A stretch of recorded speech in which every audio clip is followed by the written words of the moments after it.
I will introduce myself, although I am not the important one on this panel by any means. My name is Paul Salmon. I've written about 30 books, one of which for this particular gathering is probably fairly well known. It's called Future Noir, The Making of Blade Runner. But I've also written Conan the Phenomenon for Dark Horse Books. Thank you. And did some splatterpunk anthologies in the early 90s, and did a Christmas Carol trivia book with all the Christmas carols on stage, screen, and TV. And I've worked on about 100 movies. I've had about, well, let's just say about 40 years of two parallel careers. However, this is not about me. I'm just saying that to give you some background. I'm here to kind of jumpstart the conversation with the award-winning and excellent author Tim Powers. So we'll start. Now, before we get into the nitty-gritty, I just wanted to briefly say it's always a treat for me to see Tim, because Tim and I have this very funny meeting that happened. Well, actually, we met a couple of times at Phil's place. You probably, it was back in the day when Philip K. Dick was living in his apartment in Santa Ana, and I was working on Blade Runner. And of course, Tim was one of Philip Dick's mentors, friends, acolytes, friends, whatever you want to call it. A guy he hung out with. There you go. And but we really got to know each other in the early 1980s when my wife was the manager of there was a twin theater in Orange, California. And you were working in a tobacco shop. That's right. And my wife would go during her breaks, and she would run away from the theater as fast as she could because, well, if you've ever worked in a movie theater, you understand what I'm talking about. And so she would go to grab something to eat or get something, and she ran into Tim working at this tobacco store as a struggling author, and they hit it off and they had conversations. And she kept coming back to me and saying, Paul, there's this guy named Tim you really should talk to. He's a writer. And I said, is he published? And she goes, well, he's trying. And I said, I don't want to talk to him. Not true, that last part. But we actually did say hello a couple of times at the mall, and then we found out we had mutual friends. And so although we see each other not nearly as often as I would like, we have a long kind of history together. So it's a long time. Yeah, it's about 30 years now. So it's really my pleasure to be able to just kind of be the water that primes the pump, metaphorically, and just start asking a few questions that I'm sure you'll have questions for Tim. But here's the obvious one. Before you met Phil and Robbie and, all the Jeter and all those people, were you a reader who wanted to be a writer? Is it like I was? Because that's really how it all started. Yeah, when I was 11, and these things aren't balanced right. No. When I was 11, my mother got me a copy of Heinlein's Red Planet. Oh. And I read that. Previously, I had been a big fan of Albert Payson Terhune. He wrote books about collies. Right. Great books for the collie genre. In fact, isn't not to interrupt, but isn't A Boy and His Dog kind of like a takeoff of it? Yeah, Ellison was aware of Terhune when he wrote that. Yeah. But after I read Heinlein, it's like it totally polarized me.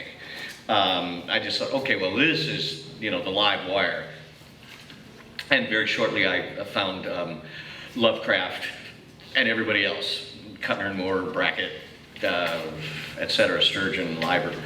And so by age 11 or 12 or 13, I just decided the coolest thing ever is to be a science fiction fantasy writer. I mean, astronaut would be okay, Pope would be okay, but none of them can stack up to those guys, And that's kind of an immature ambition, but I've never lost it. I still, like if people say, well, don't you want to compete with Faulkner, Kafka, Proust, Joyce.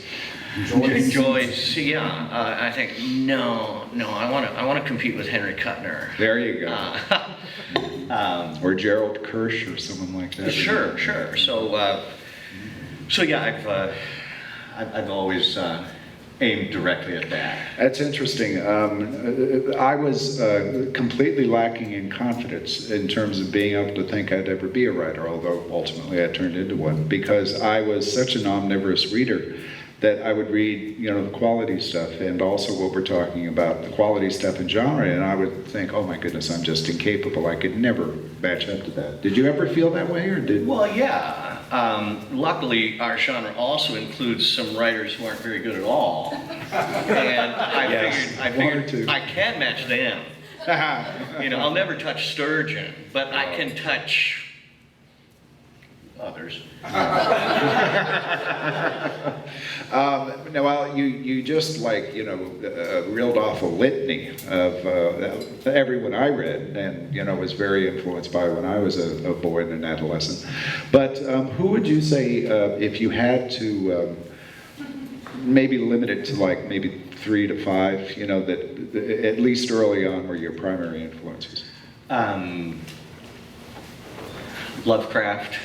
Interesting first choice. Sturgeon and Heinlein, say.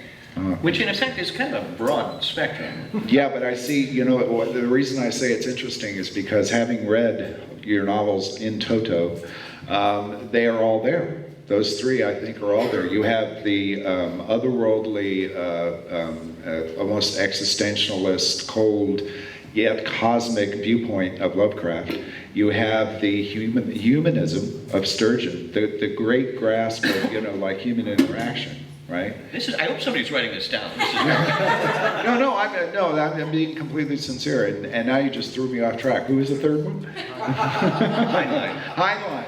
And yeah, and you have the action elements and the tight plotting and the futuristic, emphasis on hardware and stuff like that. So it's kind of a bit of all 3.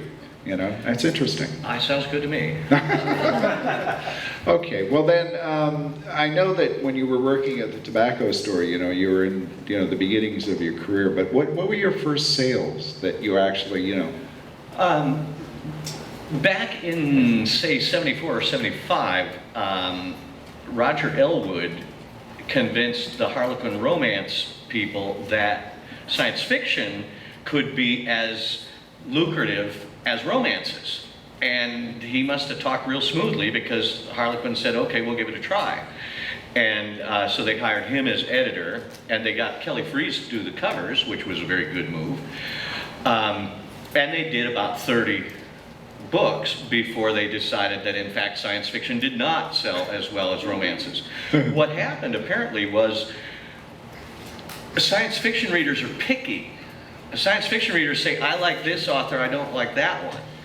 And so one book in their line would sell real well and another wouldn't sell well at all. And they thought, this isn't how we work. Romances, every book sells uniformly. Romance readers apparently in the 70s simply would read everything that came out. And so it was like as if Heinz discovered that ketchup they made in August didn't sell nearly as well as ketchup they had made in July. And so they said, well, to hell with science fiction. But luckily, before they folded the line, a friend of mine, K.W. Jeter, had sold a book to them and told me, these guys are desperate. They have no backlist. They pay terribly. And they have an incredible length restriction. They would tell you it had to be 55,000 words, but what they meant is 120 pages, and which roughly meant 55,000 words, but they meant the page count, because if a book was 122 pages, they wouldn't be able to shut the shipping carton. And if it was 118 pages, the books would rattle around in there. And so if your manuscript was a little bit too long, they would cut it. And if it was a little bit too short, they'd write an extra scene or two for you. So it was all about the art. Yeah, right. And this was a perfect place to start because It paid me very little, but I was able to say, okay, you're a pro. And so I quit grad school. I figured, who needs a degree, you know? I'm writing science fiction. What were you going to get a degree in? Oh, English lit. I'd have been a college professor. But I thought, hell with that. Who wants to be a college professor when you can be the coolest thing in the universe? And it was good in that they were so rough. I mean, they would rewrite scenes for you arbitrarily. And of course, they would add scenes if you weren't adding up to that 120 mark. They were so arrogant and high-handed that every publisher I've dealt with since has, by comparison, seemed to be pretty civilized. You should always start with a publisher like them, because after that, nothing gets you upset. What was the first one that was published? It was called The Skies Discrowned. That was before I figured out that you should have a title that if you tell somebody they know what you said. Because I would say, what it was is the skies, plural, discrowned. But if I told somebody that, they'd say, this guy's what? This guy's the ground? And I'd practically have to write it out all the time. That's hilarious. But you pick these things up. Oh, I see, I should have titles that people can understand what they are. Education running on the ground. Yeah. How many of those did you do? 2 of them. And then the second one was so totally rewritten by a copy editor that I told the editor, I'm not going to do any more of this. Because the whole reason to write fiction was being subverted. The real reason, of course, to write fiction, the main reason, is not to make money, and it's not to paint a portrait of your time, or talk about the human heart in conflict with itself, or call attention to some oppressed population. The main reason to write is to show off. It's so when people come over to your house, you can say, sit down, let me clear this stuff off the couch. It's copies of my new novel. So you keep your novel on the couch. Well, yeah, as if by accident. That's very funny. And I couldn't show off with that second one because it was totally buggered up by this copy editor. I thought, well, this is defeating the whole purpose here. Hey, let me clear this off. It's this copy of this moron, idiot book. And this is probably a time filler more than anything else, but I had a similar experience. When I was in college, I was going to a very expensive private Catholic school, which I couldn't afford. I had a partial scholarship. I was working like a night job, and my parents were kicking in. And that happened to be in this little short window when pornography got fashionable. And so I sat there, and I'm in English literature, and in my dorm room, I wrote hardcore sequels to movies like, to books like Charlotte's Web, to The Time Machine. I did 4 or 5 of those, and I could literally do them within about 8 to 9 days, and I would get $5,000 to $7,000 a pop. Really? Yeah, absolutely. That is so much more than I got. We should have known each other. And then I actually got, because of those, I got bumped up over to Berkeley, I think it was, and it was my first really mainstream novel. And there used to be this series of a sophisticated young S&M woman named Christina, and it was called like Christina's Revenge, or Christina Goes to Monaco, or Christina Goes Down, or whatever. And I actually had to spend like 3 weeks on that, and I got 15 grand on that. And What I year couldn't, was this? this was 1972 when that one came out. He's upset, man. I was working for... But here's the sad part of this. Remember the Supreme Court ruling on pornography being up to the locals? There was a landmark ruling that said, you know, yeah, well, you had to be around at that period, but it was like the time of Deep Throat and all these kind of things. Oh, yeah. And it was called the Community Standards Law. And essentially, remember? Yeah, exactly. And what that did was it knocked the props out of everything. And so suddenly I was back to going, okay, well, I guess I'm going to go work at a liquor store or something like that, you know. But there was this golden period, and I have one of them left. I still have the Charlotte Webb's sequel, and it's called 4 Daughters for Daddy. I bet it's reverted. It's probably reverted. Yes, you're right. And HBO is looking at it to, it'd be a, very serious follow-up to Boardwalk Empire. This could be your big break. It could be. Okay, enough about me. So now, how did you make the next step from that into something a bit more substantive? Well, after I told them I wasn't going to write any more for them, they said it doesn't matter, we're closing the line down anyway, and you owe us back the $500 we advanced you for what would have been the next book.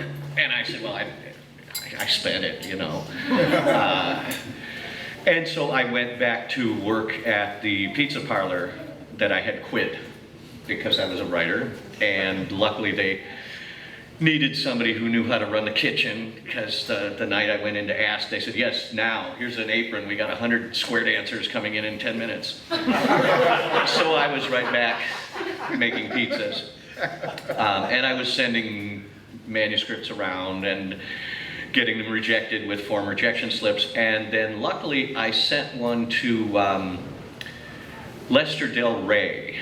What had happened is, before the whole thing had collapsed, Roger Elwood told me and Jeter and Ray Nelson, there's a British publisher that wants to do a series of books about King Arthur reincarnated throughout history. And King Arthur chopping open Nazi tanks with Excalibur, things like that. Would you guys be interested? And I was, 23, so I said, yeah.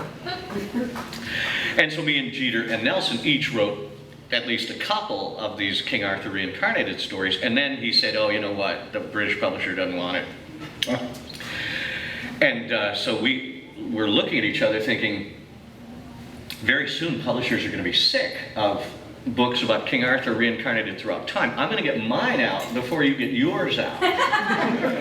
And luckily, I sent one of mine, which was about King Arthur reincarnated at the Siege of Vienna in 1529. And luckily, I sent it to Lester Del Rey, who said, I'm not going to buy this, but if you take it back and chop it to pieces and fix these 12 bad things, and make it twice as long, and etc., many improvements, maybe I'll buy it. So I went and did all those things, and luckily he did buy it. And luckily he had made me tear it to pieces and rewrite it. So it was substantially better than what I had first showed him. And what was the title of this one? That was The Drawing of the Dark. Oh, right. And yeah, by then I had already met my wife. I met my wife at the tobacco shop because she would come in. She worked at a jewelry store in the same mall, and she'd come in to buy cigars for her boss. And I was thinking, who's this attractive young lady who keeps coming in and buying cigars? And I thought, I need to impress her. And luckily I had the first of my laser books, the ones I kept on the couch. And so she came in one day and I said, oh, you know what? I'm just having a book I wrote. Let me sign it to you. And she looked at it and said, you know Kelly Freeze? And I thought, cool. Because I was only aware of Kelly Freeze from like Ace Doubles, Astounding, Mad Magazine. And I thought, this girl knows about Kelly Freeze. But she was clicked on the name because Kelly Freeze had done the album cover for the Queen album News of the World. Okay, that's right. And so she was thinking, here's a guy who knows somebody who knows Freddie Mercury.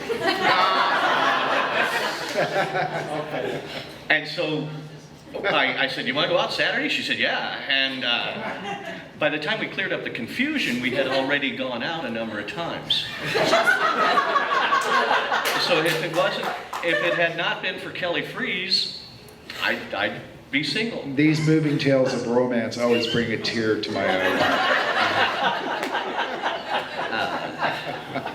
Okay, well, before we get into, this triumvirate of you and Phil and Jeter and other people involved, you, of course, are known, and I'm assuming that everyone in the room has read Tim. You're known for your well, actually, highly unusual melding of just bearish amounts of research, historical research, and then blending that in with the fantastic sort of, you know, swing to it. I mean, on Stranger Tides, of course, you know, or the Anubis Gates, or, you know, Declare. I mean, obviously, you've done your homework. And I'm always curious now, is this something that was already ingrained in your personality, like a love of history, or was this something that, as you matured as a writer, you just got into, like, really enjoying research? Actually, I got to thank Roger Elwood for it, because he said books about King Arthur reincarnated throughout history. And so when the three of us divvied up history, I got the Siege of Vienna, and I thought I better read up on Vienna in 1529, and so I did, and it was very interesting, you know, East versus West, and funny weapons, funny architecture. Croissants. Yeah, you know, Lankmar. So I picked up on that from that silly King Arthur project. Yeah, well, and I think, I mean, obviously there are numerous examples of what you're talking about in terms of research, but one of the most impressive to me is Declare. I mean, Declare, how many people have read Declare in here? It's just amazing. I mean, what an accomplishment. If you like John le Carré, you know, or if you like any of the gritty kitchen sink, you know, English gray atmosphere, kind of like sleazy, you know, Tinker Tailor, Soldier Spy kind of, you know, things, and then graft that with Noah's Ark and Dark Angels. And, you know, it's, what an accomplishment that was. And I mean, I really was amazed at that book. I mean, I've read that twice, you know. I really do think that's a fine You know, I piece of work. was very fortunate in my research, because I always thought it would be fun to play with that spy stuff, that John le Carré stuff. You know, cover identities, drop boxes. Gray men with gray lives. Yeah, one of my favorite books of all time is Tinker Tailor Soldier Spy. I don't even want to see the movie because they're not going to be the people I pictured. And ever since I was 11, I'm unable to think of a plot that doesn't involve some kind of science fiction fantasy thing. All the needles were just reset immovably. And so I thought, well, you know, let's do spies, you know, let's play with all that John le Carré, Ian Fleming cool stuff. And then I did research on it. Largely what triggered it was I was reading a book just idly for fun about Kim Philby, famous trader from the 50s. Yeah. He was in charge of counter-espionage for the British Secret Service, except it turned out he'd been working for Moscow since he was about like 15. It was a mole. And so it turned out the British Secret Service may as well have taken all their secrets and published them in the paper. And then he was exposed finally and fled to Moscow. And I read in fact, the book about him that I read, the introduction was by John le Carré. And le Carré was saying stuff like, there's a lot of mysteries in the Philby story. Why did he do this? Why was he seen here? What on earth was he thinking of when he did this? And I thought, oh, cool. Again, who needs imagination? And so I did all the research. I read biographies of everybody, and fortunately, right around then, or the mid-90s, a whole lot of KGB stuff got declassified and published, and I read all of that. And there was so much stuff that my policy of look for the weird, unexplained things that seem to imply supernatural, it was everywhere. And so it was kind of a cinch to just take this whole like embarrassment of riches of cool stuff and arrange it into a plot. And then I always like to take the supernatural element of a story sort of from the situation. Like you don't impose vampires, say, on some culture. You look at the culture and think, well, what are their superstitions? You know, what do they already have? Let's turn the volume up on those things. And since a whole lot of Philby's and his father's adventures took place in the Arabian desert, I just went to the Arabian Nights, the Burton translation, which luckily has lots of notes. And I just thought, crank the volume up on, like, genies. And yet, although they are genies, there's also a suggestion that they are the fallen angels, you know, that like That Lucifer and, you know. Yeah, that was fun too, because Philby had all his life a real weird attitude about Catholicism.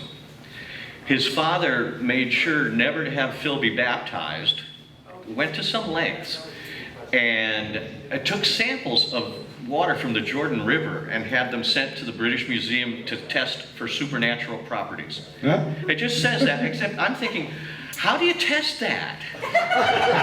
What did the British Museum do when they, check us out, he wants us to, Yeah, you're good to go. you pour it on a dead mouse and see if it comes back to life. But since he had such a weird attitude about Catholicism specifically, not just Christianity, I mean, he would corner people and say, "You're Catholic?" And they go, "Yeah." He go, "What do you believe that crap for?" That's, I hate that. And you think, whoa, what is this attitude? This is really strange. And so, And yet, unfortunately, that attitude is very prevalent today. well, true. It may not necessarily be anti-Catholic, but there are certainly people who are willing to fight you to the death for their religious beliefs. And I happen to be, On both sides of the divide. I happen to be Catholic myself, and practicing, not like recovering. But anyway, that link, especially their weird attitude toward baptism and the supernatural properties of the Jordan River water, did indicate that also some Kurdish superstitions indicated that fallen angels would be an interesting sort of, not definition of the genies or jinn, right. but a thing for characters to speculate about. Ah, so the origins of Yeah, this but business. again, it's all from research. Like in the book, there's supposed to be this plant, and if bees make honey from its flowers and you eat the honey, you get an extended life. And the plant is supposed to be growing over the wreckage of Noah's Ark. And I mean, I didn't make this up. It's Kurdish superstition. But I thought, cool, that's going in. I thought you were going to say it was available at Trader Joe's. But yeah, I always just look for all this stuff for free in the research. Well, you do a terrific job on it. Now, there are other things, but Philip K. Dick, of course, we got to talk about Phil. I mean, because you guys were so tight, and you did a lot of things together, and I know that he was beyond a mentor, and he was a friend, and just ramble for a bit on Phil. Well, for one thing, I think me and Jeter and Blaylock all knew him. I think we were always afraid to actually show him something we'd written. Yeah. We'd show it to each other. We'd go to a bar and drink beer and say, "What's wrong with my story? How come they're rejecting it?" But with Phil, we kind of didn't say, "Phil, read this." I mean, we'd say sometimes like, "Damn, you know, Ace Books rejected my outline." And Phil would say, "It's just as well. There's too many books in the world already." Oh yeah. That's encouraging. I don't feel so bad. But He did have a sense of humor. oh yeah, he was always very funny. I remember one time when he was married to his last wife, his wife had found a bird that had fallen from its nest, baby bird. And I said, she said, "I gotta go feed the bird." I said, what is she feeding it? He says, "Raw hamburger and sugar water." I said, "Oh, is that what you feed baby birds?" He goes, "It's what I get." But in one way, it was valuable for us to know him when we were in our early 20s, because we realized writers aren't rich. Yes. He was most of the time very broke. In fact, I think the Phil Dick estate still owes me about $40 because he would say, "Powers, can I have it? You got a 20 I can borrow?" And I don't think he paid back the last couple. But it was encouraging too that we could see, look, here's somebody who does it, who does publish books. It's not just figures in the stratosphere. Right. Or figures you see at a science fiction convention from a distance and go up and, all spitty and stammering, have them sign a book for you. Yeah, exactly. Yeah, he was very, as someone who also knew him, we said this in the last panel, but he was unfailingly kind and warm. He really did have a very warm and positive side to him. Yeah. And in fact, Blaylock and Jeter and I, at least once each, did go to him and say, "Hell, what the hell? What are they doing to me?" Like when Laser Books went to hell and they wanted $500 from me, and there was apparently no publisher in the world, now that they were gone, that would ever publish me. I said, "Phil, what do I do?" And he read a book that they had gone out of business before they could publish, and recommended me to his agent. His agent said, "No, we don't share Phil's enthusiasm for your book," but that was a nice gesture, though. it was very nice. Yeah.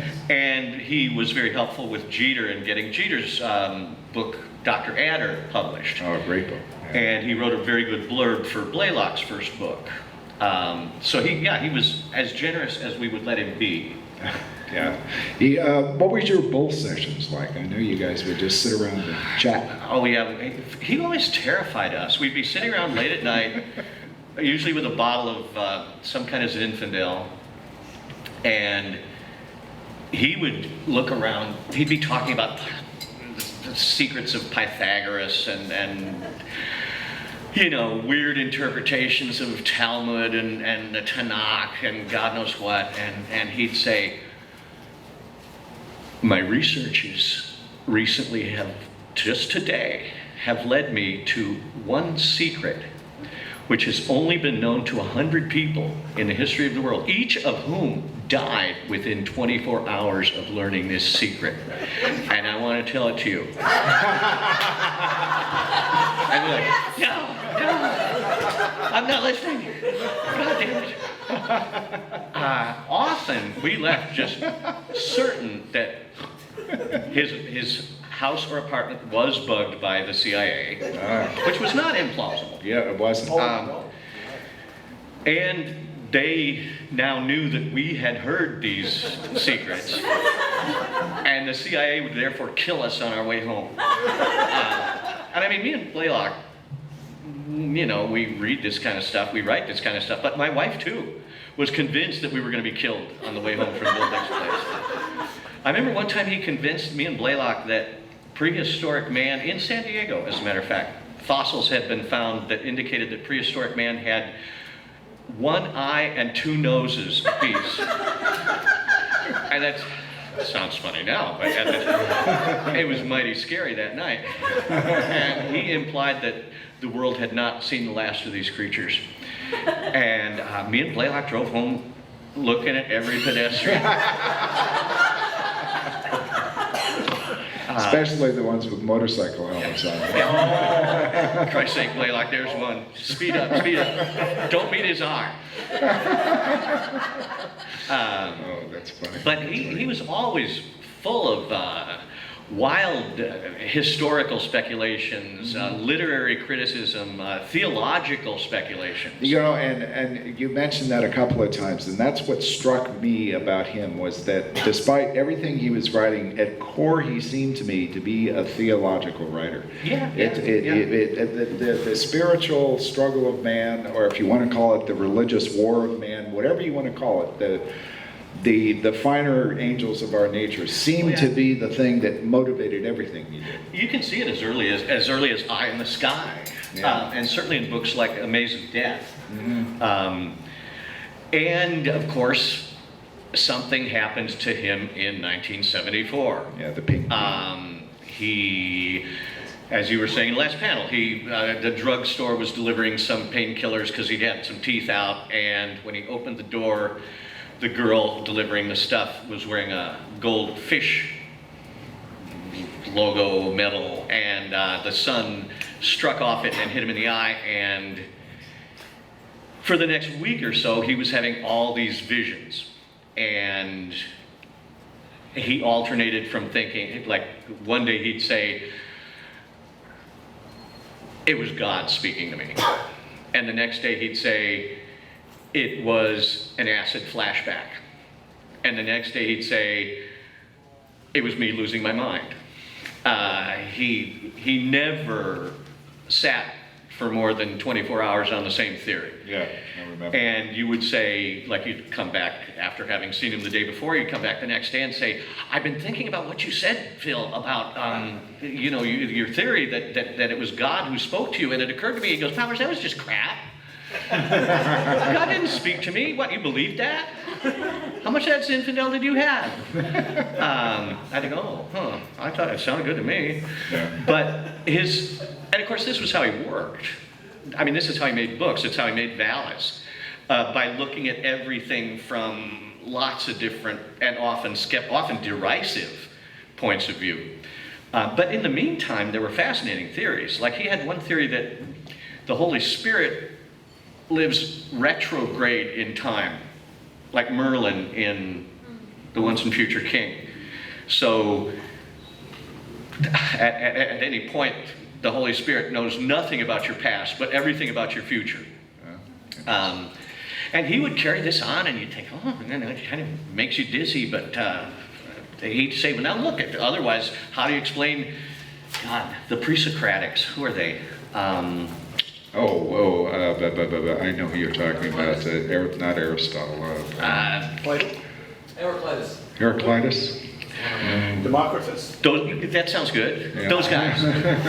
He would say, check it out. Look what this guy wrote back in, 1st century BC Greece. And I'd look at it, and it's late at night. And I think, oh my God, those one-eyed, two-nosed guys are going to be popping up any second. But he just lived on this stuff because luckily he had found, as I have found, a job where you can blow time this way, and it's kind of part of your work. So largely, he would be having these great old times just spinning speculations about theology, and he was thinking about theology, but at the same time, he was also always thinking about how will this work in a book? How would a plot figure in this? I don't know if you ever had this discussion, but out of the blue one night, I came and I brought him some hamburgers. He said he was hungry, so I stopped at some place and I brought him some hamburgers. And we're sitting down, and I have a wife who is a person who doesn't eat hamburgers. And she's always going on and on about, those damn hamburgers are going to kill you one day, Paul, that kind of thing. But she says it in a much sweeter way. And of course she's right. But somehow we got on the topic of death. And he looked at me in a very strange way and he said, death terrifies me. And I never forgot that. It just out of the blue. And I thought, how we could be kid, and you would think, but then there was this long pause, and I thought, oh my goodness, Yeah.